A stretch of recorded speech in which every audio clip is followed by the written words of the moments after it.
Over the last couple of lessons, what we've been doing is talking about various different political ideologies associated with political philosophy. So we've been focusing on liberalism, we've focused on conservatism, and rather than going into all of the details and the minutiae of each of these ideologies, because to be honest, some of these ideologies could probably warrant a course in and of themselves.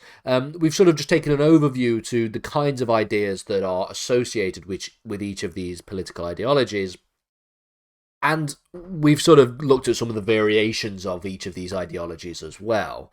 This lesson is going to continue talking about socialism. The previous video talked about an introduction to socialism.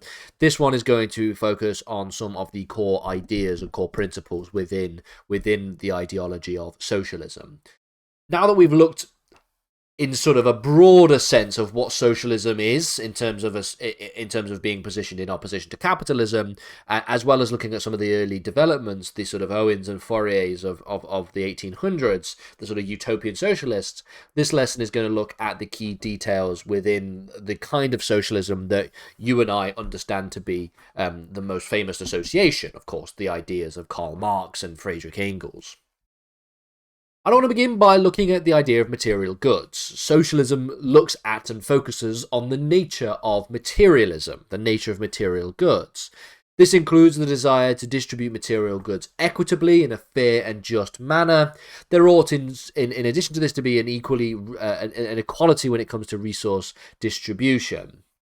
In addition to this, we can think about socialism as looking at the idea of collectivization and collective action, whereas previous studies, so previous lookings at, for example, the ideologies associated with liberalism, focused instead on the nature of the individual, and this idea of egotistical individualism was one of the sort of basic principles that we thought about. Socialism instead looks differently at the idea of collectivization, the collective action. Society is enhanced by this view of collectivization, and this is because it enhances greater economic action among members of a particular group. More specifically, though, the idea of socialism concerns itself with the idea of the state, the idea of class, and the idea of capitalism. These are the meat of the argument when we think about socialist political philosophy. And fundamentally, the concept of statism within socialist ideology is quite controversial. Marx himself was not a statist, and there are various different pieces of writings and analyses that can be seen that supports this view. Marx did not believe in the existence of the state. He believed, in fact, that when we go from the idea of go into the idea of socialism and we sort of transition into that of communism, we end up with a stateless society. The state, quote unquote, just withers away, if you will. Now, other socialist thinkers argue that the state might be and is, in fact, an important part for the maintenance and the upholding of socialist ideas.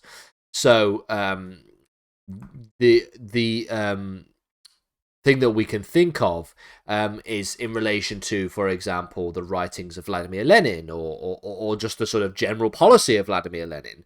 Lenin and Stalin both advocated for a quite sizable state, and with the general belief that nationalization would enhance social collective ownership of the means of production, and that this should be performed under the remit of the state.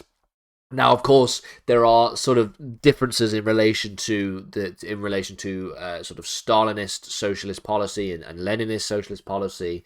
Lenin, for example, very early on implemented a policy known as war communism, which nearly collapses the Russian economy at the time, and then instead sort of walks back on some of the really quite strong ideological conceptualizations of socialism and implements instead the new economic plan or the new economic policy, which is a little bit more open to the idea of ownership of production, or the idea of money in general, for example. Stalin's implementation of economic policy is sort of revolving around two major developments. Firstly, industrial policy, which he did through the 5-year plans, and secondly, through agricultural policy, which he did through a policy known as collectivization. Collectivization, interestingly, was also a policy that was implemented by Chairman Mao Zedong in China. In both cases, collectivization wasn't particularly successful. In one case, it causes a famine in China as a result of not only collectivization, but the sort of Maoist Great Leap Forward policy, which results in the deaths of potentially around 40 million people. Similarly, a famine takes place in regards to what would be modern day Ukraine, as a result of a sort of backlash to collectivization, the idea of kulakization within socialist Soviet Russia. And this is also, of course, leads to a famine, and many millions of people died there in what becomes known as the Holodomor. So you see quite a lot of divergence, just me ranting about the Soviet Union and ranting about communist China and ranting about socialism in the 20th century. It shows that there is obviously a divergence of ideas. So when I say core ideas of socialism, I'm trying to get to the heart of the idea, the ideas in relation to just what most socialists would collectively understand to agree upon. By contrast, we also have this idea of historical materialism. Now, historical materialism is a mode of historical analysis, and it seeks to try and explain essentially how societies develop and how societies morph and reform and change, and the forces that push societies in particular directions.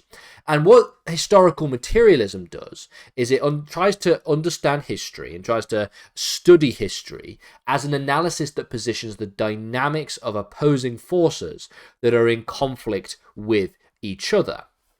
And what this means is that history can be described as a struggle between contending groups within society. This is something that has occurred throughout all of society.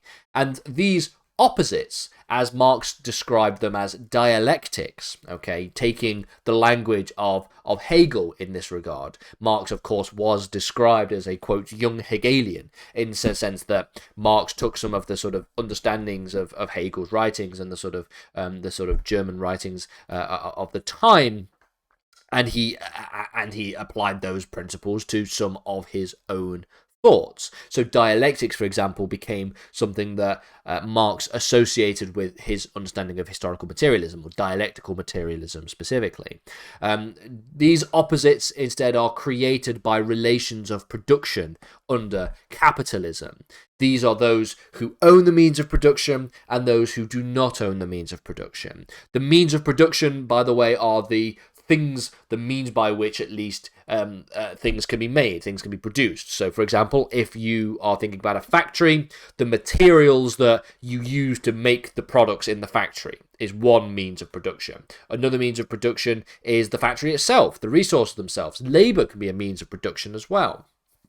So those who own the means of production are the sort of capitalist class, and those who just work are those who do not own the means of production. Instead, the only thing that they own is their own labor, and they sell their own labor for profit. And the way in which, according to a basic labor theory of value, the way in which a capitalist makes money is by owning the means of production and by exploiting the labor of the workers. And this exploitation of the labor of the workers leads to an alienation of the worker from the sort of profits of their labor. So all of these things are all interrelated and concepts that come together. So the bourgeoisie, for example, are those who own the means of production, and the proletariat are those who do not own the means of production. The proletariat, like I said, survive through the sale of their own labor, and those who own the means of production. And this Marxist understanding of socialism suggests a society in which the workers, in fact, own the means of production rather than the owner class. The owner class simply ceases to exist. So the means of production and the relations between those who own it and those who do not, according to Marx, creates contradictions between the existence of this class structure. And so what Marx envisions is a socialist revolution which overthrows the state and takes over the means of production. And this is a necessary feature of transition into the communist state. Marx, in fact, describes a transitionary period that exists where we see the ownership of the means of production by the proletariat, by the workers, sometimes known as the dictatorship of the proletariat. Bear in mind that dictatorship, according to Marx and within sort of Marx's language, writing at the time and writing in a different language and all that kind of thing, dictatorship doesn't have the same kind of connotation that dictatorship has today. We don't associate dictatorship in this regard means control, the full control, the dictating of the dictating by the proletariat of the means of production. Whereas dictatorship, of course, today refers to people like people like Stalin and people like Hitler, for example, dictators instead. If the workers own the means of production, then both the class structure as well as this system of exploitation will fail necessarily, because they own the means of production. They are not selling their labor as part of, in order to survive, to the people who own the means of production.